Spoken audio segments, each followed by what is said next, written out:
What if the key to understanding a dwarf planet was hidden in a blurry imperfection on its oldest photographs?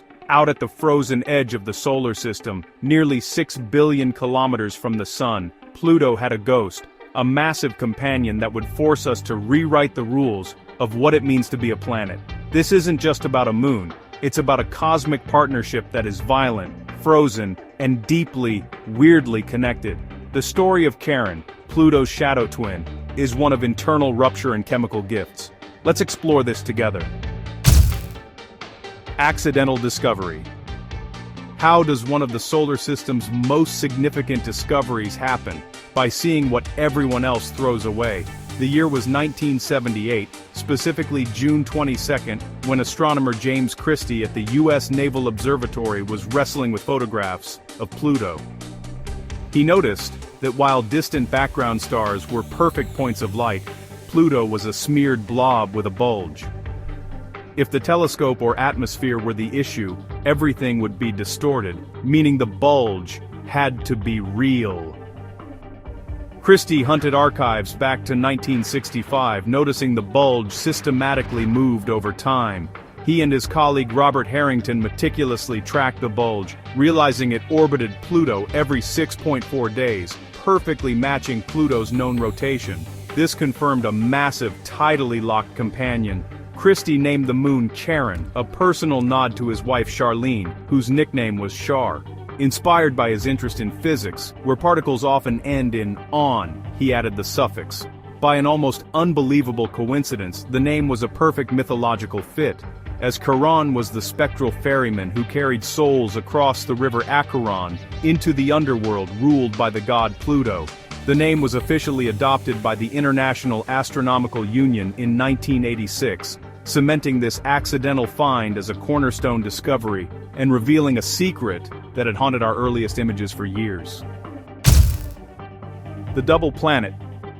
The discovery of Charon immediately began to unravel Pluto's mysteries. By tracking Charon's orbit, astronomers could finally apply Kepler's law to calculate the system's mass for the very first time, and the result was shocking. Bottom line, Pluto was incredibly lightweight, about 1/6 the mass of Earth's moon.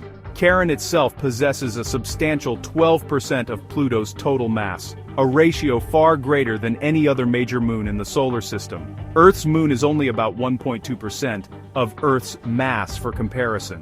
This startling parity gives rise to a unique dynamic. Their center of mass, the barycenter, lies not inside Pluto, but in the empty space between them, approximately 960 kilometers above Pluto's surface. They perform a perpetual dance around this common invisible point in space. Furthermore, they exhibit mutual tidal locking. Not only does Charon always show the same face to Pluto, but Pluto also always shows the same face to Charon, meaning the great moon hangs motionless in the sky from one hemisphere. These facts, the external barycenter and mutual tidal lock, led many scientists, like those debating in the early 2000s, to argue that the system should be reclassified as a double planet instead of a traditional moon system. Kiss and capture. So, how did this strange, gravitationally bound duo form? For many years, the leading theory was a scaled-down version of our moon's birth, the giant impact hypothesis, where a massive Kuiper belt object slammed into proto-Pluto, creating an orbiting debris cloud that coalesced into Charon. However, as our understanding of rigid ice mechanics grew, this model showed cracks under extreme stress. More recent, sophisticated simulations, often run by researchers like those at the Southwest Research Institute, favor a different event, the kiss and capture theory. This proposes a much lower velocity grazing impact, less a shattering and more a cosmic kiss where the two proto-bodies temporarily stuck together, spinning as one before tidal forces pulled them apart, leaving them bound. This scenario explains how both worlds survived largely intact, aligning with observations showing Pluto is about 70% rock, while Charon is only about 55% rock, suggesting they did not thoroughly mix. Crucially, this story explains the system's heat, as the immense tidal friction during their separation deposited tremendous heat deep inside both worlds. This injected energy was the starter pistol that melted the interior ice, firing off Charon's geological evolution as discussed by researchers following the mission data. New Horizons arrives. For 37 years after its discovery, Charon remained little more than a fuzzy, calculated companion. That really changed on July 14, 2015, when NASA's New Horizons spacecraft executed its fast flyby past the Pluto-Charon binary pair, transforming them from distant points of light into vibrant, complex worlds. The images New Horizons sent back from Charon were just stunning, revealing a world that had, at some point in its distant past, torn itself apart through internal forces. The detailed mapping provided by the mission, overseen by mission leadership like Alan Stern, showed evidence of massive tectonic upheaval and a geological dichotomy between the hemispheres. These new visuals provided the first tangible evidence of the interior thermal evolution driven by Charon's peculiar formation history. They allowed planetary scientists to finally map the surface in detail, revealing topography that told a story of expansion, not just external bombardment. The flyby proved that Charon was a dynamic world deserving of intense scientific study, not merely a satellite tag-along. Charon's surface. Charon's surface isn't smooth. It's dominated by vast tectonic faults, enormous ridges, towering cliffs and deep valleys that scar its face. The most spectacular feature is a great belt of chasms wrapping around the Moon's equator, including the informally named Serenity Chasma. This system runs for at least 1,800 kilometers and plunges to depths of up to 7.5 kilometers, making it more than 4 times as long and nearly 5 times as deep as Earth's Grand Canyon. These are not canyons carved by water flow but colossal pull-apart faults, evidence that the entire crust was stretched to its breaking point. Scientists analyzing these features concluded that the immense heat from Charon's formation, plus radioactive decay in its rocky core, had melted the interior ice, creating a massive subsurface ocean. As that ocean gradually cooled over millions of years, water expands, pushing the brittle crust outward until it ruptured in these massive fissures, a process described by researchers like Kelsey Singer as a global-scale stretching event that permanently reshaped the world. The ocean world. The freezing of Charon's ocean did more than just break its crust. It also paved over half the world, showing dramatically different histories for its hemispheres. The northern region, Oz Terra, is ancient, rugged, and heavily cratered, showing the original fractured crust. To the south is Vulcan Planitia, a vast smooth plain indicating a much younger surface, sitting at a lower elevation. Scientists believe this plain is an extensive example of cryovolcanism, eruptions of icy slush, not molten rock. As the subsurface ocean froze, it pressurized the liquid water, likely mixed with ammonia antifreeze. This pressurized cryomagma was forced up through the new fissures, erupting onto the southern hemisphere and flooding the terrain like icy lava. This entire geological sequence, showing an ocean turning to ice, is a narrative of internal thermal evolution, a process studied extensively by researchers focused on small, icy bodies offering a natural laboratory for phase transitions. Cryovolcanic plains.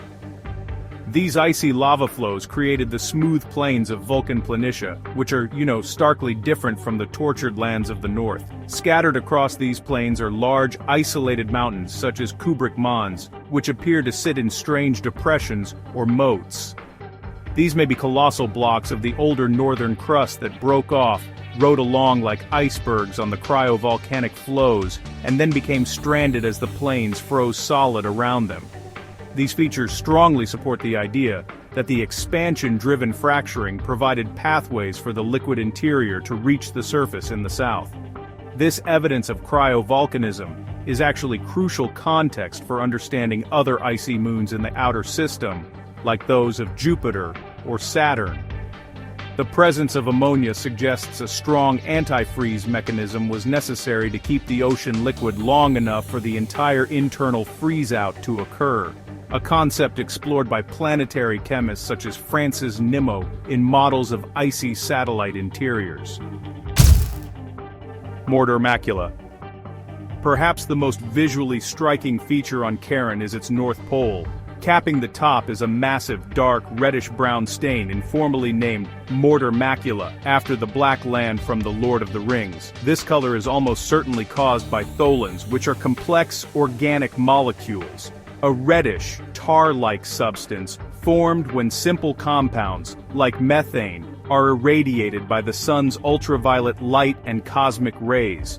Tholins are actually pretty common in the outer solar system, but their concentration here is unique, requiring a persistent source of methane. The key to understanding why they are here is finding that source, which leads to two competing hypotheses that scientists actively debate. One, involving Pluto. This reddish cap is a visible chemical signature left by bombardment over eons, showing the long-term chemical activity occurring in this remote region. Researchers analyze the spectral data gathered by the New Horizons instruments to better understand the chemical makeup of these complex surface compounds, a task that's really vital to the surface geology team. Pluto's gift. The leading hypothesis explaining the red stain on Charon connects it directly back to its massive twin, Pluto. The scenario hinges on Pluto's thin atmosphere, which is rich in methane and nitrogen, slowly leaking into space over eons. As Charon completes its orbit, its gravity captures some of this escaping gas. Now consider Charon's extreme seasonal cycle. Its polar winter lasts for over a century, with temperatures plunging below -240 degrees Celsius. At these extremes, the captured methane gas freezes directly onto the surface in a process known as cold trapping, a key mechanism proposed by atmospheric modelers like Willie Newman. When that pole finally rotates back into the sun's weak light, after 100 years of darkness, the accumulated methane ice is bombarded with UV radiation, which cooks it into the reddish tholins we see staining Mordor Macula. This paints a picture where Pluto is actively painting its companion across thousands of kilometers of space, a dynamic chemical exchange between the two worlds, suggesting a level of orbital interdependence rarely seen in the solar system. The methane from Pluto's atmosphere essentially serves as the raw material for Charon's distinctive polar coat. Interconnected worlds. Figuring out Charon and Pluto's relationship was something of a logic puzzle. The pieces were there, we just needed to decode them. It was hugely rewarding. Charon's orbit gave us the first true measure of Pluto's mass, revealing it as the king of a new class of worlds. It was Charon's existence that pointed to a shared, violent birth that sculpted both bodies and injected them with the heat that fueled their evolution. It's Charon's fractured surface that tells a story of a lost ocean, providing crucial context for understanding forces that may still churn deep inside the more active Pluto today. And it's Charon's red pole that may serve as a permanent record of Pluto's atmosphere bleeding out into space over the eons, a testament to their bond. In mythology, Charon was inseparable from Pluto.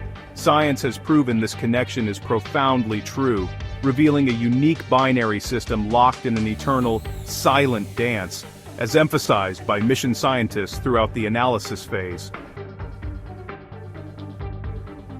Charon's story started as a smudge James Christie almost missed, yet it reveals a world of deep canyons and ancient ice lava flows. You cannot tell Pluto's story without Charon. They are two halves of a single system bound by eternal gravity and a shared, violent past. This journey is a powerful reminder that our greatest cosmic truths often hide within the mistakes we are quick to discard. Even the farthest, quietest corners hold histories more dramatic than we imagine. If you are fascinated by this dual world, don't forget to like, subscribe, and hit the bell icon for more deep dives. Thank you for watching Future Facts.